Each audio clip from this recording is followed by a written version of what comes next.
দেশের বিভিন্ন স্থানের মতো বরিশালেও একের পর এক দাবিতে সড়ক মহাসড়ক অবরোধ করছেন বিক্ষুব্ধরা। সম্প্রতি আলাদা আলাদা আন্দোলন হয় নগরের শেরেবাংলা মেডিকেল কলেজ হাসপাতালের স্বাস্থ্য ব্যবস্থা সংস্কার, বরিশাল বিশ্ববিদ্যালয়ের অবকাঠামো উন্নয়ন সহ ৩ দফা দাবি ও সরকারি প্রকৌশলী কলেজের প্রশাসনিক কাঠামো পুনর্গঠনের দাবিতে।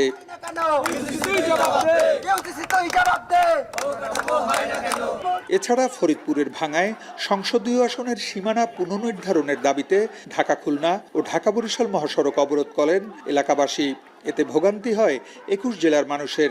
এই যে বাচ্চাদেরকে নিয়ে দুর্ভোগ, এই মানুষজন যাত্রীরা বসে রয়েছে, আমরা বসে সবাই বসে রয়েছি, কত হাজার হাজার গাড়ি আটকা দোনো সাইডেই। এটা যে কোনো একটা জায়গা নির্ধারিত করবে, ওইখানে তারা আন্দোলন করবে। কথায় কথায় তারা রাস্তা বন্ধ করে দেয়, আমাদের যাতায়াতে অনেক সমস্যা হয়। এমন একটা রুলস তৈরি করতে হবে যেন তারা সড়ক অবরোধ করে কোনো রকমের কোনো আন্দোলন না করে।